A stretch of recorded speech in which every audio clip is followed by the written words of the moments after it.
we call this gathering first fruit, right? And now later I'm going to explain a little bit why first fruit is a biblical feast. It's just a time we come mostly to celebrate, right? I mean, we have teaching, we have prophetic stuff, but mostly we are here to celebrate because we needed this kind of time to be able to just advance now. This is a month, Hebrew month of Kislev. We are quite near Passover now. You know, sometimes you come here, we kept talking about the warfare, we kept talking about the challenges. It's because every morning, I don't think anyone read newspaper anymore, but when you read news, when you see the television, when you hear the radio, or however you consume the happening around the world, you are seeing things are happening around the world, right? It's like we're not in a very peaceful kind of situation. And I mean, of course, war doesn't mean it's bomb dropping here or guns firing, but there is all kind of war, the cultural war, the economic war. And you know, if you have been to overseas recently, you will start to realize that ringgit is really, really weak, right? And it's like everything is so expensive. And even domestic holiday, it's not cheap. I know some of you, this is the Deepavali weekend, some of us are not here, but it's not cheap to even have holiday at a domestic level. So there is that war, but I want to talk about just, this concept of reprieve. And I know some of you are like, what the heck is this word, right? But it's just something that I heard from the Lord as I prepared this, and I'm going to explain it because every time we have first fruit, we come to a place where we can hear prophetic word, we can hear revelation. And I was just sitting there, I remember there are days when we hear prophetic word and we're like not sure what's happening, right? Have you heard people prophesy and you're not sure what they're talking about? And that is the last season, and I really felt like this season, God is going to give us understanding very quickly. When we hear prophetic word, we can immediately take it and apply for ourselves. And the application will be very different because we are all in different places. All right, so I'm going to talk about that a bit later. But let's talk about this first fruit first, right? And it is actually biblical. Actually, initially when I do the slide, I type full moon, okay? It's not full moon, okay? It's new moon. So every time, the Hebrew calendar follows the Chinese calendar, follows the Muslim calendar. So new moon is big moon or small moon? Yeah, it's not a trick question. It is very, very small, right? So every time you have Hari Raya or whatever, they are looking, right? Can we see even a glimpse of moon? Okay, tomorrow holiday or whatever. And that kind of thing. So it's new moon, and the Hebrew is called Rosh Chodesh. You type new moon in your Bible, there's more than 30 references. More reference than Easter, more reference than Christmas. All right? So it is a biblical celebration, and it is really talking about the relationship. God has a relationship with us, right? And we can use one word, it's called cyclical. That means it's a cycle. What does it mean by cycle? If we do certain things, we respond to God, He responds to us.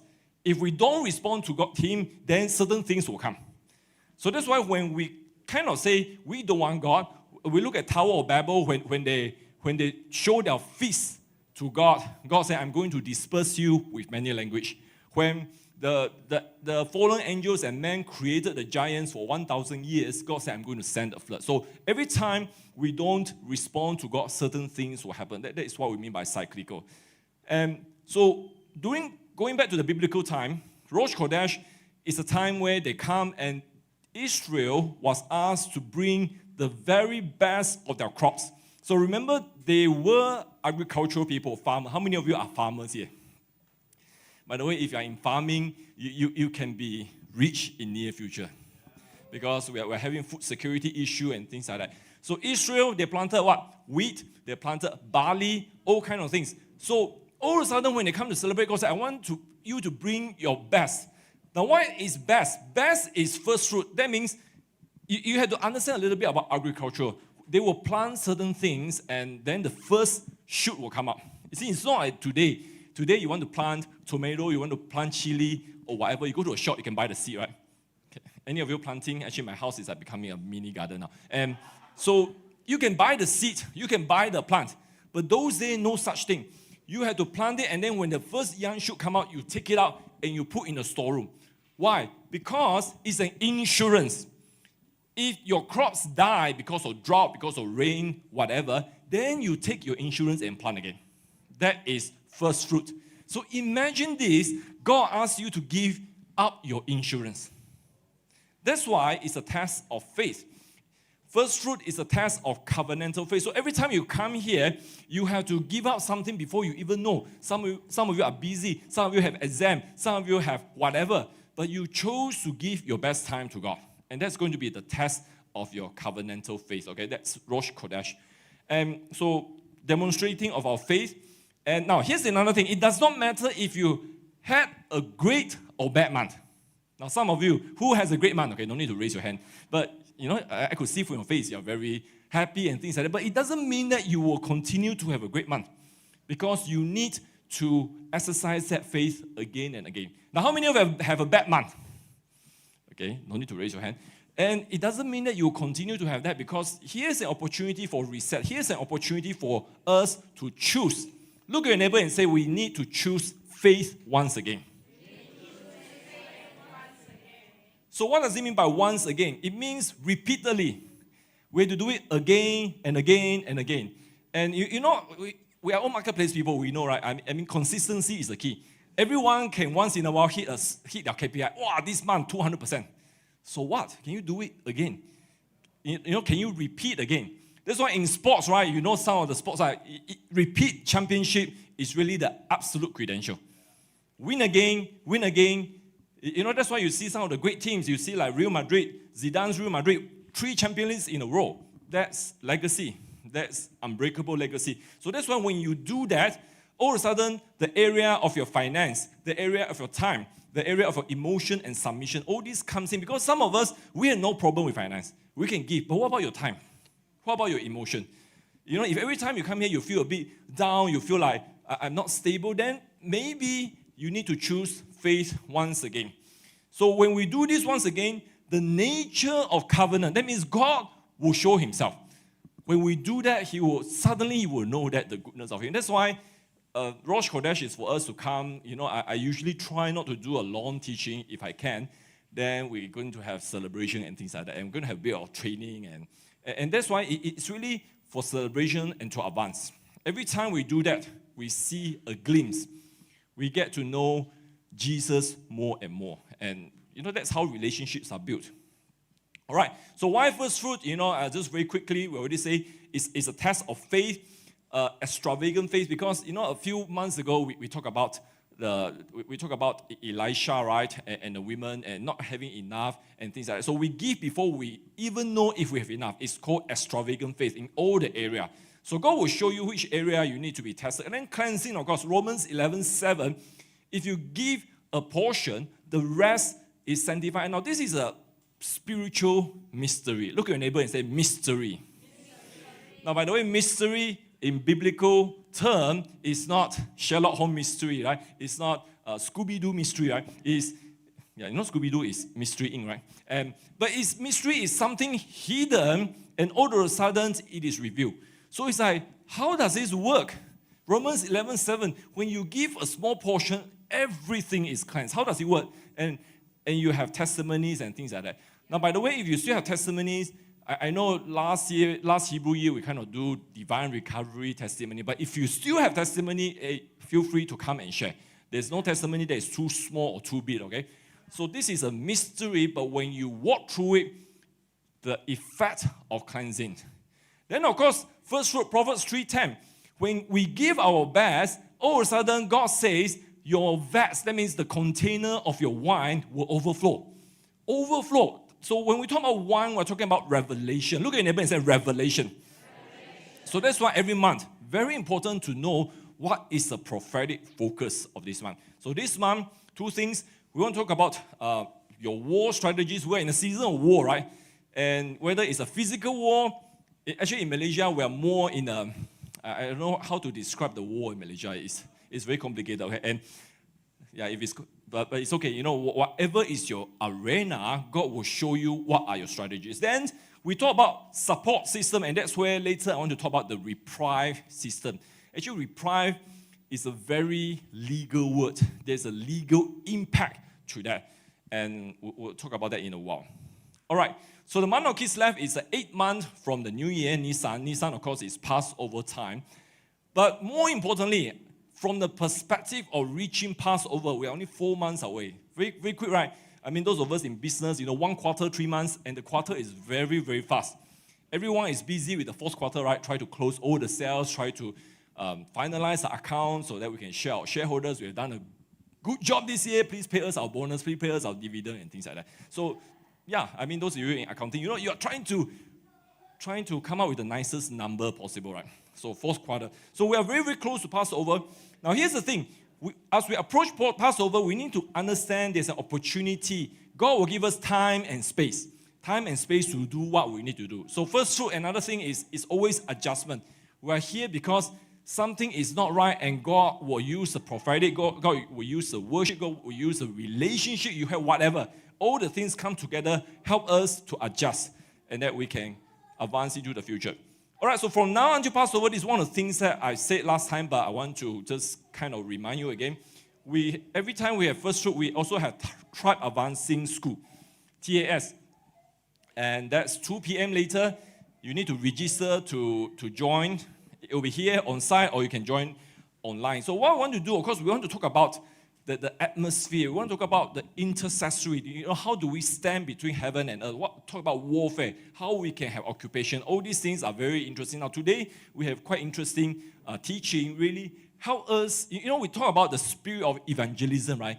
There are people out there really want something new. But how do you communicate? So one of the teaching this afternoon will be how do you share the vision of what God asks us to do in a short time? Because sometimes you'll be like, oh, all the things is so complicated. How do I even begin? It's like, sometimes I look at someone new, right? I'm like, okay. They ask, so what church you go to? Where do we start? It's like, yeah, I mean, you kind of have this kind of, I won't say apprehension. It's not apprehension. It's like challenge, right? How to summarize it. So that's one of the things we're going to do this afternoon. So do join us if you are interested, okay? Then, of course, we want to, now Passover is 4 months away, but why it is important to look at it? Because this is a decade of Passover. Every Passover have great significance. And it's just a time for us to move beyond a particular time cycle. I mean, you look at Malaysia, and later, we see what's happening with Israel, with Hamas, and all these kind of things. We are in a time where the nation is kind of choosing. And now, I know some of the Christians will be, what can we do? What can we do? Should we go and declare? No, you don't go and declare the government come down or things like that. That's not your job. That's not your sphere. But you need to understand there is a time cycle for the nation. And we can declare we have certain revelation about what can be done. Okay, so we are always asking two questions at Passover. What are we stepping into? That means the new things God is giving us. But then we are also leaving, right? Israel left Egypt. But what are we leaving? So this is a personal question. This is just now, even the prophetic team was saying that some of us need to drop things of the past so that we can move on. But also for us as a people group.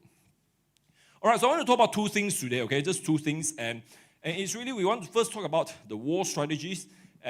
We talked about this last year. But this year is not the same as last year, right? So sometimes you look at the first fruit, you'll be like, let's just recycle the teaching. Let's just recycle the song. It's not like that. There is a different prophetic spirit in this season. So I want to talk about that for this season, 5, 7, 8, 4. Then I want to talk about reprieve. Look at your neighbor and say, reprieve. Okay, reprieve, okay, it's pronounced reprieve, okay? And so it's like, yeah, you can do a dictionary search now if you want and things like that. But it's really a very legal word, and when I look at the word reprieve, I think about grace. I think about mercy. I think about additional time. I think about, when you have a penalty and all of a sudden you have more time to settle your penalty.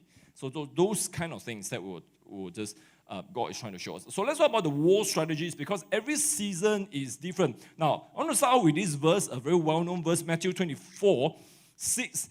And now remember when Jesus came, there was a group of them. They were like the zealots, they were hoping that Jesus will become the revolution king and they will overthrow Roman. So Judas was there, the sons of, even John the Baptist. But then there are other people who are more of the lamb people, lamb as in the sheep, right? And they're very afraid of all these things. So Jesus began to speak to them. You will be hearing, verse 6, you will be hearing of wars and rumors of wars. See that you are not frightened, for these things must take place. But that is not yet the end. So there are some people who say, this is the end, right? Let's buy a house, let's buy a nuclear bunker. I don't know if you can get a bunker here or not. Let's stock up for 5 years. I don't even know how you stock up for 5 years, what kind of technology you need. But there are people who are really, really afraid. Everything they do is motivated by fear. Not us. That's not going to be us, right?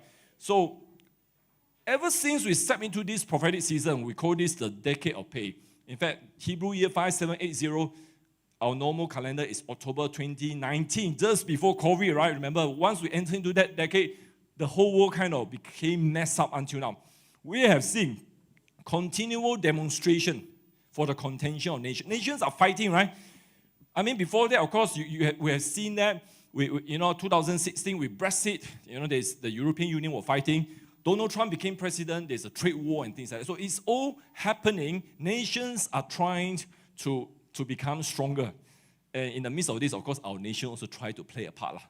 But actually, we are just a bit too small at this stage. So part of this process involves rumors of war. Now people will say, right, oh, now you have war in Middle East, then maybe there'll be war in Taiwan. Some people are like, oh, don't go to Taiwan for holiday now, very, very scared or whatever. But that's the thing, that's rumors of war, right? Actually, I remember when I was very, very young. How young? Maybe 5, 6 years old?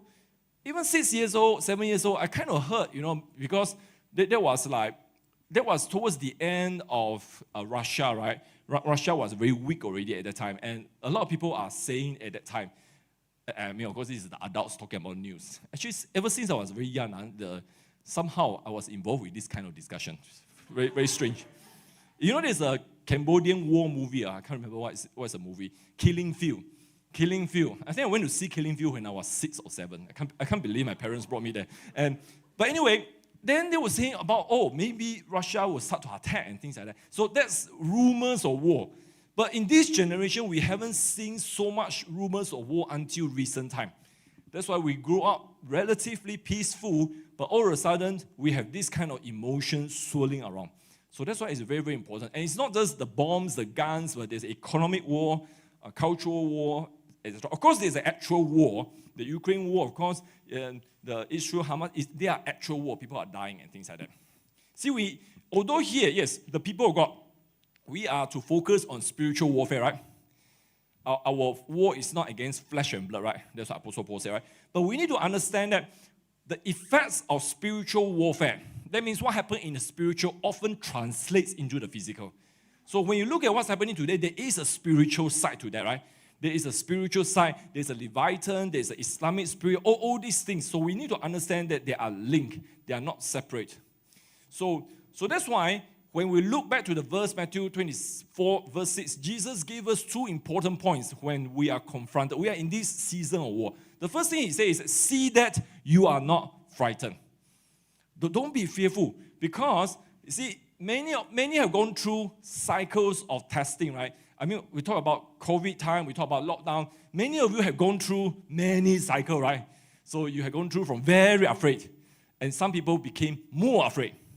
But others kind of overcame that fear, and they are no longer afraid. So we have gone through many, many cycles. See, central to all these things is really, at the end of the day, it's very simple. What is our emotion when it comes to fear? You see, you can't really say, I don't want to have fear, because that fear will come. But it's really how you deal with it. So it's not something you can just cast out, but it's something that you have to overcome. I mean, when you do deliverance, you don't say fear, leave the person, right? It's that person has to overcome fear. So how we deal with fear.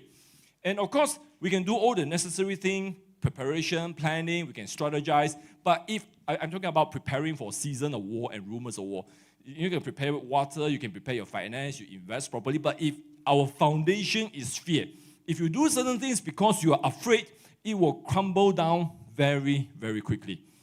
So this is something we need to be very, very aware of in this season. Then the second thing he said, those things must take place. And I think it's as clear as he could, right? It's like, well, it has to happen, too bad. Too bad you are in this season. I mean, that's what Jesus is saying, right? So things are happening, but why are things happening? And we think about what has happened since 2020, right? I mean, almost everything around the world, inflation, Israel, Ukraine, the cultural war and things like that, almost everything is linked back to the change of government in U.S. It is. I mean, if you study the world news, But I look back and it's like, no, it is necessary to happen so that nations can begin to choose. So see, all this conflict is causing even our nation to begin to choose. And it's like, well, at the moment, our nation is not choosing rightly, and that's why there is an authority for us to impact our nation, so that eventually the decision will become correct. But anyway, Jesus is saying, look, things are happening. You can't stop it. It has to happen. It has to happen. The war has to happen. Even though many people are dying, it has to happen. So I talked about season of chaff last week, and it's something that we will continue to talk about. Even today, TAS, I think some of them will talk about. Now, season of chaff, basically, just give a few points for us to kind of process the whole prophetic revelation. It's basically a season of separation. God wants to know who is for him and who is against him. It's that simple. And that's why, I mean, when you look at Israel and Hamas war, I would say this. I would say God allowed it to happen so that a line will be drawn. See, God is separating the masses from the remnant. We talk about remnant also.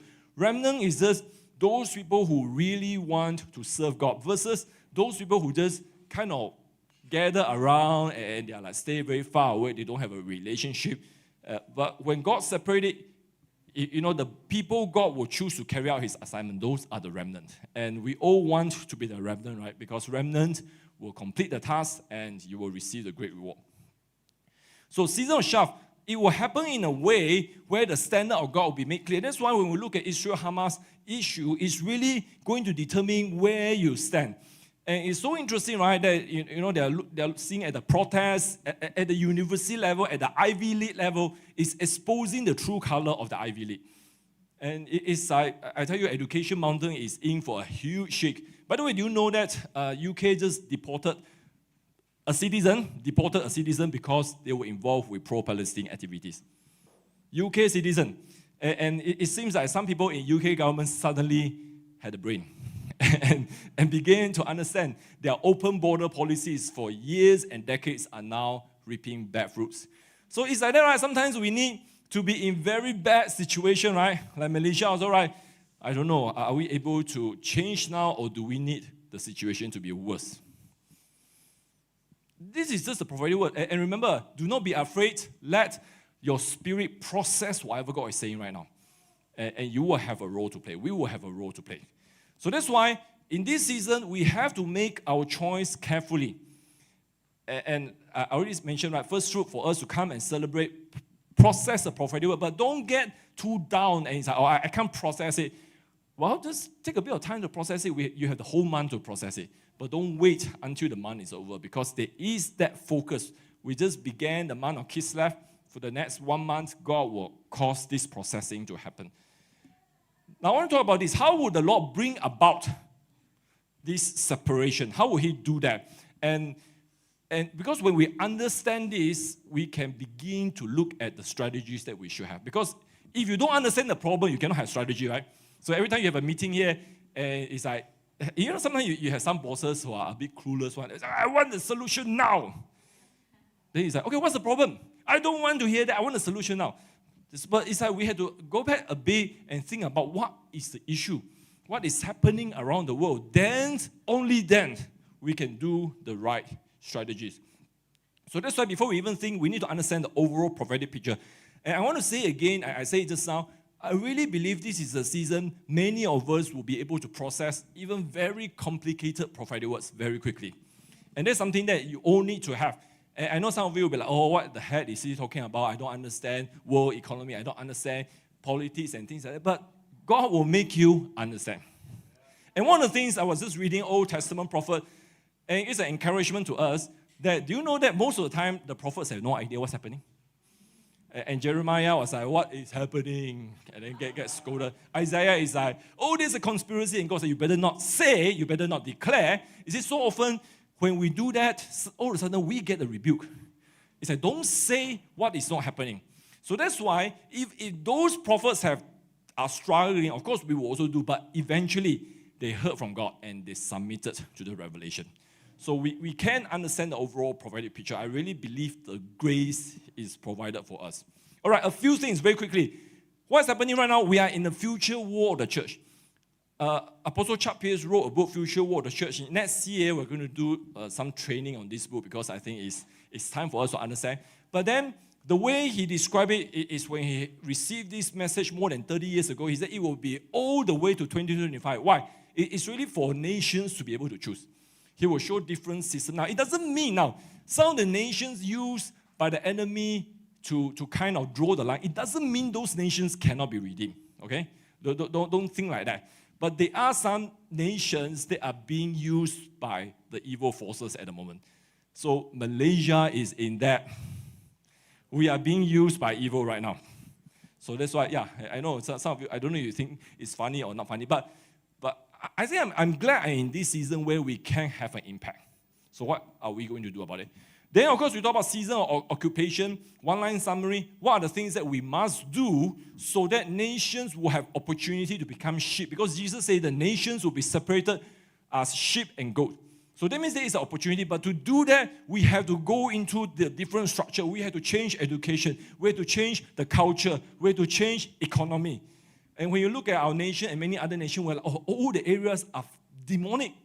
And it's true because the ecclesia the church say, oh, we're going to stay far away, stay very far away. How do you impact society if you are so far away? Right? So this is a season of occupation. Now, war in Israel, I think is something that is going to be very interesting happening. And, I was just watching, even in US, right, there's a great support for Israel, but the church is divided also because of all the news, all the opinion and things like that. But I was just watching, some of you know a program called Flashpoint. It is a news provided program, and Lance Warner, a few of them are there. And they kind of say something which I have felt for a while. This war is going to be for a while.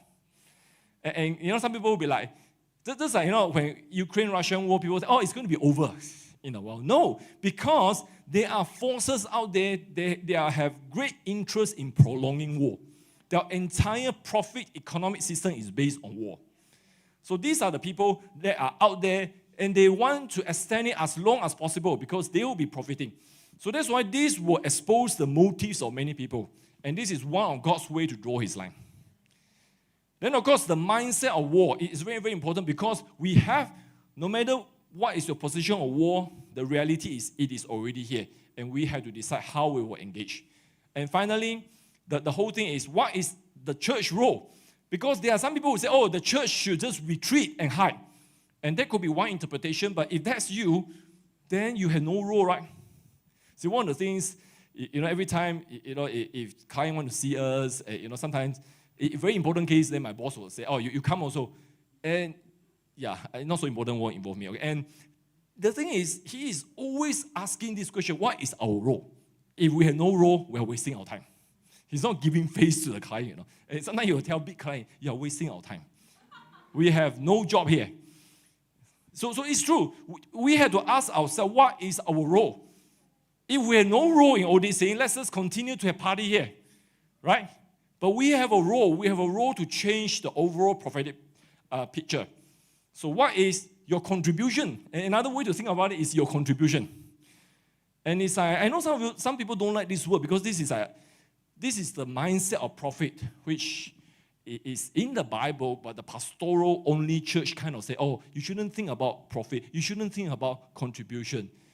But it's but later on when we talk about reprieve, I want to talk a little bit more on this. All right, so what should our war strategies be? It's this very broad one because you have to hear the prophetic words and then you kind of devise your own, right? So last year, now every time come to Firstfruit, I always say, look, there are many sources of Firstfruit teaching, right? You can watch GOZ. I think GOZ is doing dreams and visions. So if you are the dreamer type, you can go there because Kislev is a month of dreams. Then, of course, you can watch Apostle Michelle on Facebook and things like that. The other one is a more overview of the whole time to advance. They cover many, many points, which is useful if you're not familiar with the month. But for us, we usually pick 1 or 2 points and I just run with it and I kind of ignore the rest, okay? And so what I do usually is I will look at what did I teach last year. And well, if it's applicable, maybe I'll teach it again. But very, very seldom I repeat. But I saw what I taught last year, November 2022, and one of the strategies when we talk about the war is the 3 words God gave us, we had to be robust, agile, and flexible. And I just want to kind of reproduce here very quickly a one slide kind of thing, because that's the characteristic. Look at your neighbor and say characteristic. God wants us to be robust, agile, and flexible. So robust, what is robust? You are like a tank. So you play game, right? You play strategy game, or nowadays you have the micro-managed role-playing game like Dota or League of Legends. You have different kind of character, and one of the most important one is tank. You know what is the you think about tank. What's the purpose of tank? Tank, of course, you think about World War II, is great firepower, but in gaming, tank is you are the target. Everyone attack you, and hopefully you don't die, so that other people can advance. So the tank is almost like a decoy. And see, but we look at the characteristic of tank, because tank came out in World War I, World War II, at that time versus infantry. Even machine gun is useless against tank. But of course, nowadays, you have RPG, you have landmine, and sometimes the tank is very powerful. They even need drones or jet fighter to take it out. But that's the thing. We have to be as robust as a tank, because that's one of the things. So in other words, if you want to think about robust, is tahan laksa. You need to be tahan laksa in this season, right? That means you are down, but you're not out. So that's why first fruit, I say, I know we are not very religious about the whole thing. If you need to be away, you can be away. But it's really that time of the month we reset our emotions so that we become tahan laksa again and again and again. Agile is talking about quickness and fast reaction, and that's why it kind of reminds me of why we don't have chair, right? So if suddenly something happens, we need to evacuate this building, we'll be out in 1 minute. So can you imagine a very formal kind of meeting? If there's an emergency, people will be looking left, right. What's happening? Whereas for us, we'll all be out already. Quickness and fast reaction. Actually, I think back about COVID time, right? It's because lockdown time, we never stop. Some of you didn't come here, but the tech team and Judah never stopped. And so once in a while, we're like, we're doing all these things. Is someone going to show up here? If they show up, what is going to be our response? So we kind of have a script already. Right? Oh, we're here, we're doing some production, we're doing some dance. Why you need dance and production, this kind of thing. But all kind of cook-out story. And it's really about quickness and fast reaction. And in business, it's like that, right? These days, you see the business that can adjust quickly are the one that is taking all the business. You say, I need a quotation. And some of the big company, but the quotation take 1 week to come. By the time you get a quotation, the job is done already. Agile, this is the new way. Then, of course, the other thing about agility is this. You have to trust God's revelation. This is one of the parts that I find very, very vexing, because when we know it's God and people are like, is it really God? Is it really not God? And you're like, peeling off the petal of flowers. But it's not. It's like when you have the revelation, you have to trust. That's the agility. Just do it. And I find that a lot of people struggle with this because they are trying to rationalize, is this from God? So I'm telling you, this is not the season to do that. And, I give you one example, because some of you know the late Rush Limbaugh. He is a great thinker. Some people even call him a circular prophet. And, a lot of my mindset is changed because I listened to him for 2 to 3 years. But one of the things I really get it from him is that he said, look, some of us don't have the luxury of doing all the processing. It's like you can't analyze everything because you don't have the capacity to do that. But you are able to say, I trust this person, I trust this revelation because this is what is being said and it has been tested out, I'm going to believe that. So, of course, there's a danger that this person becomes, in terms of spirituality, it becomes a second-hand Jesus and things like that. That's why we say, look, all the prophetic words, you have to judge for yourself. But if you already decided it's from God, you have to accept it. Otherwise, just delete it and say it's not from God. And then you have to deal with God. I mean, if it's really from Him, then He will come and, I don't know, maybe you have dreams or whatever. Get some hantaming. Flexible is different from agility. Flexible is really the ability to continually shift. You can change because you know God has moved on. Right? So it's like some people, somebody are doing certain things and then also, hey, I'm still doing this, but Jesus have left the chat room. move on. So flexible is like we are able to see what is happening. We're able to adopt heaven's position. So one of the things that we have to be flexible right now is, I know we have been talking warfare for a long time, for a few years already, but we are in this season already. Do not say there is no war when we're in a season of war. And that is what happened with Isaiah, right? Where he was giving the message and there was pushback. The king said, it's a conspiracy. You prophets are conspiring. And God said, there is no conspiracy. You better declare that. So that's why when it is so clear that the Spirit of God is saying that we're in a season of war, do not say we are not in war. Because that will just show your inflexibility, and I don't know, I don't want to face with God with this. It's not funny to do that. All right, the next thing is we have to embrace the cycle of war. Now, this is another thing that I taught in Kislev last year. I thought it's worth repeating because there is a cycle of war. And remember, we talked about this in context of the year of recovery, but it's still the same. We fight, and okay, if you lose, then you go back and fight again, right? You go back to the zero position. But if you have victory, you recover. And, I think about David, right? David, and when they come, they went, their base was Ziklag, and they came back, they smelled burning, and all of a sudden, their assets are gone, the wives are stolen, the children are stolen. Remember that part? And all of a sudden, they have to make a decision. Do we just accept our loss, or do we go and fight for recovery? And they decided, and the chapter ended with David and his men recover everything. So this is a cycle of war. So fighting, here's the thing. Some people even never get started. Because they say, I'm not fighting, my hands are tied. My hands are too short. My legs are too short, whatever. And so they never get fighting, but then what happens? They remain oppressed. If you don't fight, you are oppressed. Or you pander to the enemy. So pandering, pandering is a word. Pander meaning the enemy is doing something, you're like, okay lah. Parents can pander to their children. When children are behaving very badly and you allow it, that's pandering. So we see political cooperation, when one of the parties is doing very badly, the rest kept silent, that's pandering. That's Malaysia right now. So fighting, some of us never get there, but we have to come out, right? So now to fight, what do you need? You need training. You need revelation. You need action. That's why first fruit is time for all this kind of thing. Yes, a large portion of our gathering here is celebrate, and we're going to have hopefully nice food later today. Feast. Okay, that's a better word. But in the midst of feast, we need to train, right? We need to upgrade ourselves. That's why all these things are to help us. Then victory. Proverbs 24:6, by the way, with God's counsel, we wage war and victory. This is Mossad's slogan. Mossad? Mossad is Israel intelligence. Right? In fact, they even have a new agency now. The new agency is, actually their motto is really to kill Hamas and free the hostages. So this is something that they use. It's like, hey, you have to understand the need for war, and the purpose of war is to have victory. If you are not aiming for victory, why are you fighting, right? If you are playing to lose, then don't play at all. Recovery, of course. 1 Samuel 30:18 is the David part. When they lost everything at Ziklag, they took back everything. And the legal word we use is restoration. Now, restoration, we talked about it last week. You can only have restoration based on what you lost.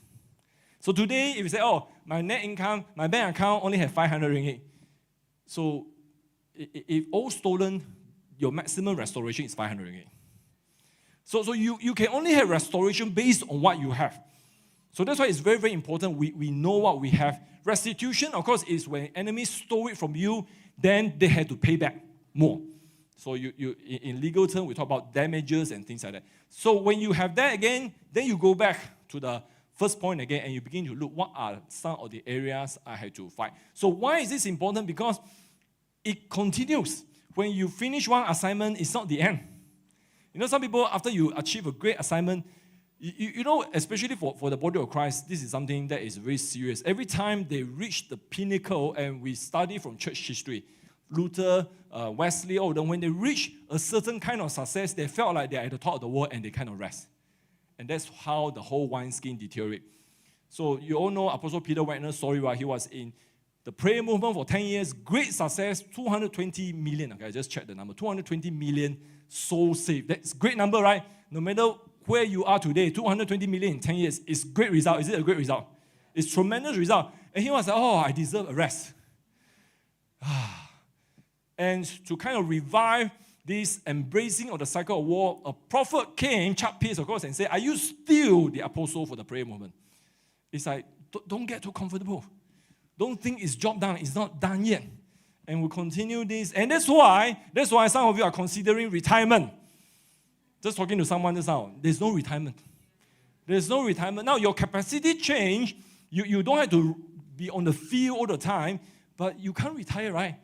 And so many, my father always say, right, the moment he saw people retire and don't do anything, they die quickly. This is the reality of retirement. So don't retire. Look at your neighbor and say, don't retire. That's why the whole movement about, especially in the West, the young people say we'll work very, very hard until the age of 30. We have enough saving for the rest of our life and we quit our job. I don't know what is that movement called. That's called idiot. That's called idiocy. I mean, it's like, so a lot of these people, after a while, because of inflation, interest rate change, now they say, oh, unfortunately, we have to come back to work. So you are seeing those already because the return on investment cannot sustain. I mean, who wants to be retired for 50 years?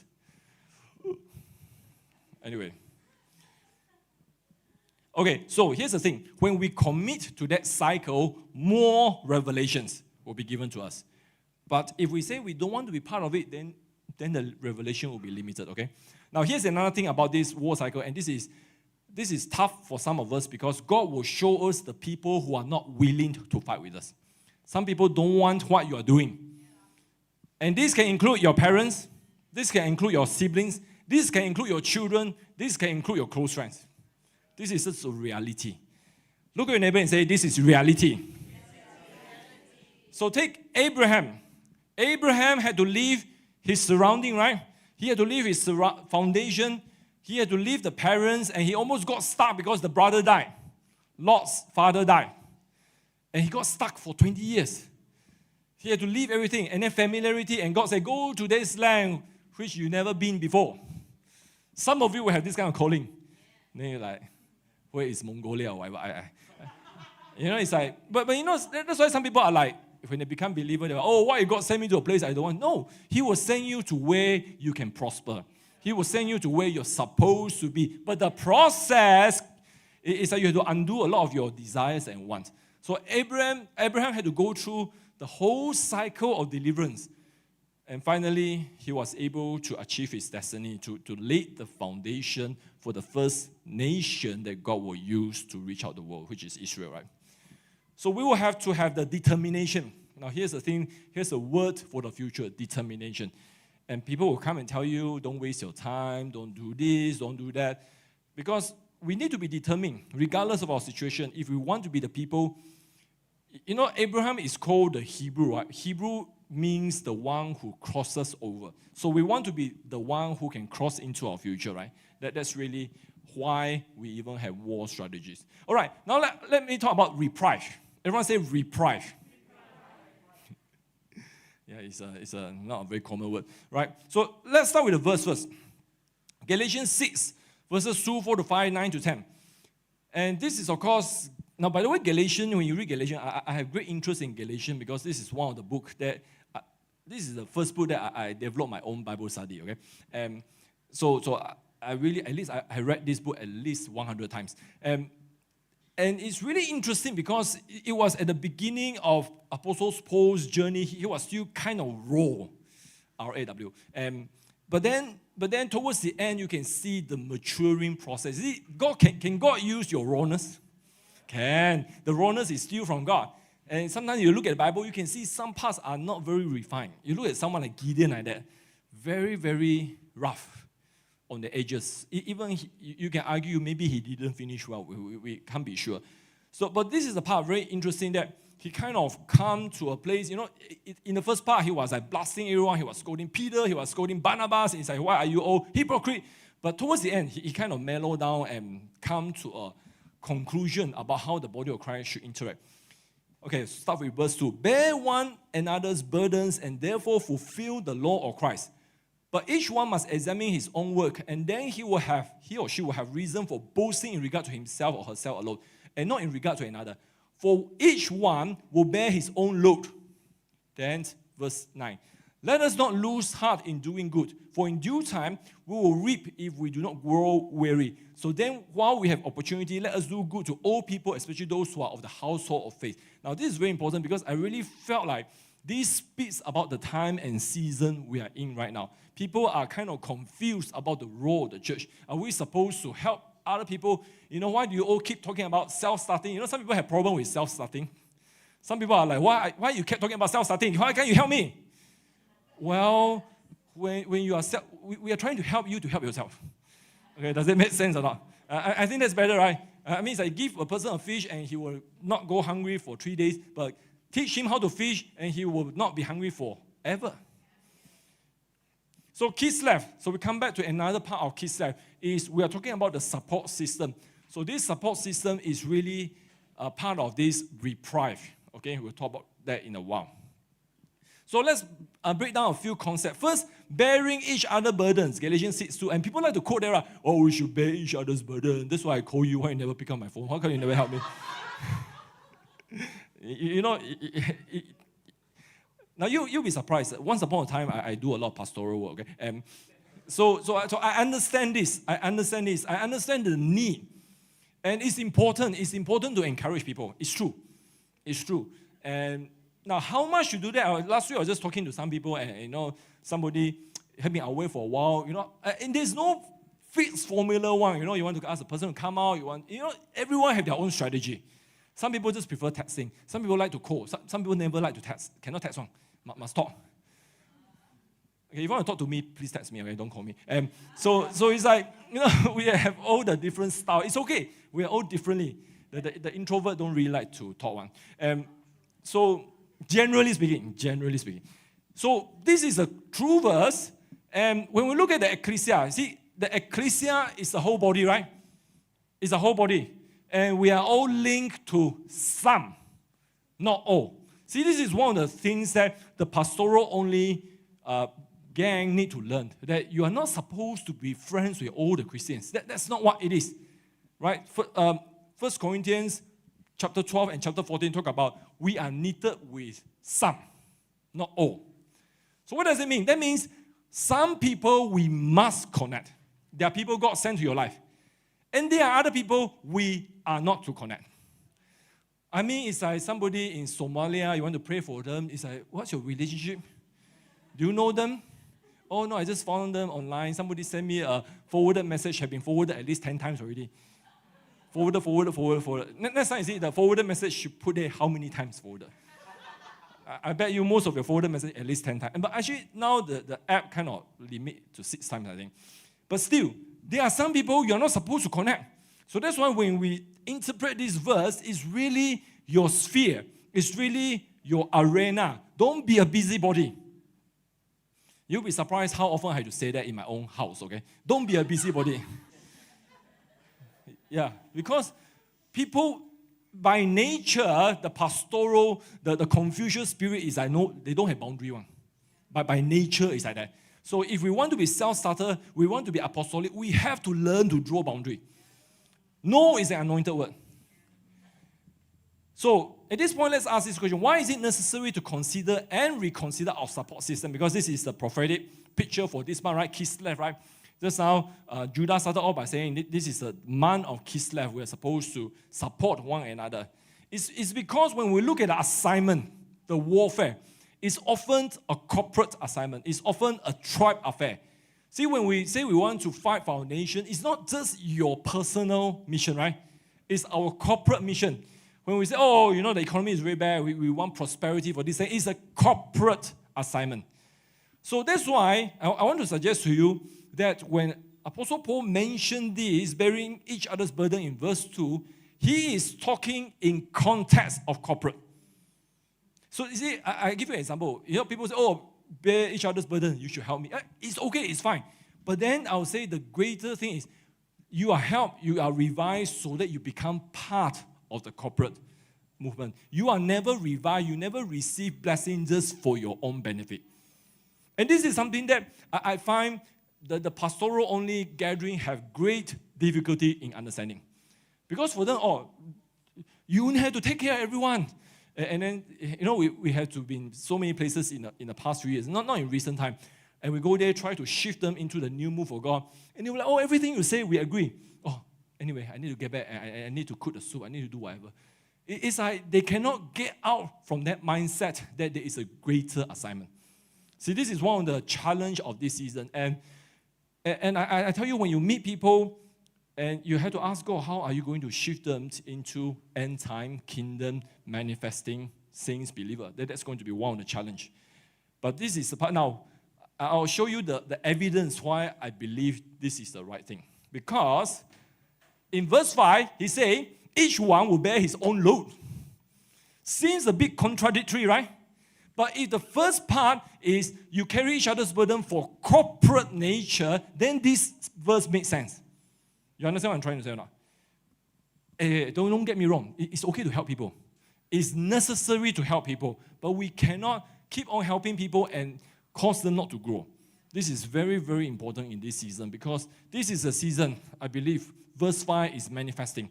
Each one will bear his own load. There are certain loads which only an individual can bear. There are certain things only you can decide. Nobody can do it for you. Why so? Because our faith and destiny has to manifest. I mean, we talk about corporate level, but it also manifests at personal level. That's why when we give prophetic words to you, you can have your mentor, you can have your advisor, you can have your teacher, you can have your apostle, whatever. They give you all the things, but it is still your decision. Nobody can force you to decide one way or another. This is what we mean. Each one will bear his or her own load. Then the last part, verse 9. Let us not lose heart to do good. And I think this is such an important verse because when you look at what's happening around the world, a lot of people kind of like, give up, right? They're like, oh, look at our economy is so bad. No need to earn money already because whatever I earn is also going to be a loss. Some people think like that. Then I'm like, you don't need to eat. So it's like, but that's why Apostle Paul had to encourage them because a lot of them are losing heart. Their hearts are becoming like glass like that. See, this is in fact, we always talk about a lot of people have glass heart, right? This, in fact, will be the biggest challenge for many people going into the future. Do not lose heart. The weariness, the constant battles. I mean, even if you are very convinced about a move, and that's why look at what happened in America after 2020. It's a good case study because they are facing all kind of challenges and a lot of people just kind of gave up. So remember, one of the things, I think we did a teaching before on how do we interpret, what do we make sense of prophetic words that doesn't come to pass? And a lot of prophets eventually say, I give up. So they just kind of say, okay, I was wrong, I heard wrongly and things like that. It's like, did you really hear wrongly or is it because you are weary and you don't want to argue anymore? Because I imagine Jeremiah, I imagine Zechariah, I imagine Isaiah, at some point they also felt like this. And they could have given up. But God said, do not declare what I have not declared. Okay, then suddenly they revive again. Elijah, right, gave up, right? And he wanted to die, right? This is not the time to give up. So it's very, very important. Okay, anyway, all these things, what has that got to do with reprieve? We haven't even talked about reprieve. Okay, so what does it mean to have a system of reprieve? And I think all these come together. But let's define the word reprieve first, okay? Reprieve means cancellation or postponement of a punishment. And this is something you will hear a lot. If you hear a lot of prophetic words, Sidney, Jacob, all these people, they use this word very, very often. Because God, the grace of God and the mercy of God allows for reprieve. And I remember one of the great prophetic words, 2007, I remember. You see, I always remember because she gave that word before 2008. And part of the word includes a political shaking. And we saw that in Malaysia, right, 308. And that time, there was one volcano in Indonesia. It was burning. It was firing already. And she just said, look, if people will repent, there will be a temporary reprieve. So it's a bit like Jonah, like that, right? Go there, and then if you repent, there will be a reprieve. And then the judgment was postponed for 120 years. It's a reprieve. So it's a postponement, it's a cancellation. So the legal term, we call it stay of execution. So we see a lot of cases, right? High-profile people, politicians being charged, and sometimes they say, found guilty, sentenced to how many jail and years of jail. But all of a sudden, there is a reprieve because the law allows appeal. So while you appeal, yes, it's already sentenced already, but it's not the final sentence. So this is the meaning of reprieve. Now, another idea of reprieve is this: you live another day to fight, and maybe you will win. And this is always, I mean, if you watch a lot of football, the commentator, oh, what a reprieve. You know, the British one. And you think about some of the comeback, right? I mean, it's like, oh, talk about some of the... See, we see this expression used in sports. When a team is supposed to be dead and buried, and suddenly there's an opportunity to fight back. And you know, you think about tennis, and some of you know US Open, some great matches. Djokovic saved 2 match points from Federer 2 times, but both times he lost the title. Okay? But anyway, he went into final. And of course, football, so many comeback, right? I mean, you talk about Manchester United treble, you talk about Liverpool in Istanbul and things like that. So these are the time you use the word reprieve, because you are dead and suddenly you are alive. Okay, so what do we mean by system of reprieve? And we're going to see how we link back to the Galatian verse. The system of reprieve basically is the grace of God. Look at your neighbor and say, grace of God. Why is the purpose of grace of God? It's very important. It's for us to engage long term. It is for us to become tahan lasa. And that's why another expression people always say, tahan gan, right? It's bad Malay, okay? They don't use that word. There's no such word as tahan gan, okay? But it's like you endure. You can endure.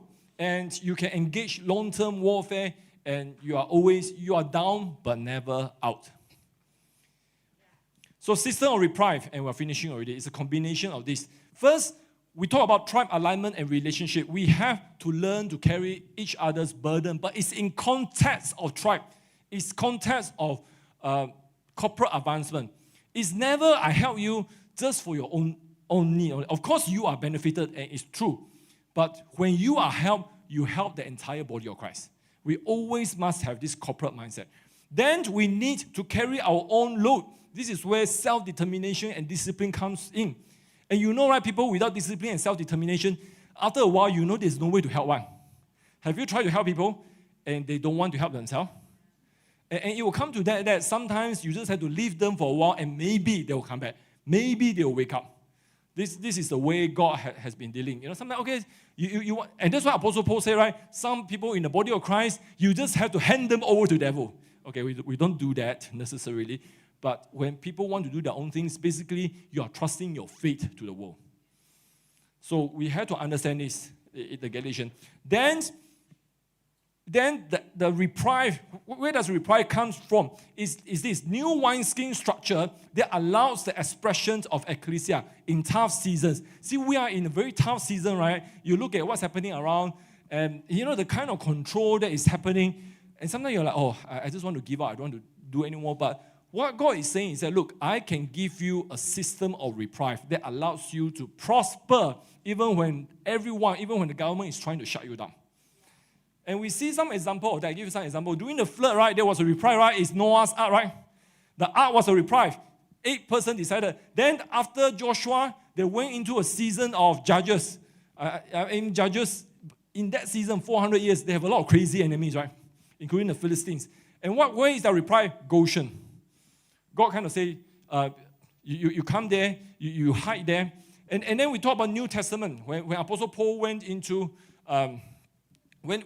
different parts of Corinth and Ephesus, and he was confronted with a strong spirit of Greece. And he began to have that idea, hey, I can do micro churches. I can do marketplace churches with all the different, with Priscilla, Aquila, all these people. So it's like every time you have this kind of thing, God creates a new wineskin. Then let's talk about season of exile. When you are out from your nation, when your nation is destroyed, we saw remnant in marketplace, right? Joseph, Esther, Nehemiah, Daniel. Now, you remember all these people functioned when their whole nation was destroyed. Sorry, it's not Goshen. It's where Joshua's base is where it is. Something I can remember. Do you remember Israel's pre-temple headquarters? Where Hannah met Eli? Where's that place already?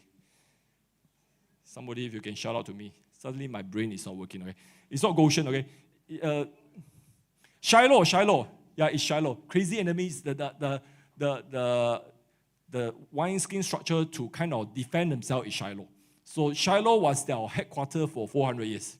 But they were never happy with Shiloh because Shiloh is like kind of only the priests, the Levites are there. But anyway, I want to end with this because when I was doing this, this is what the Lord says to me.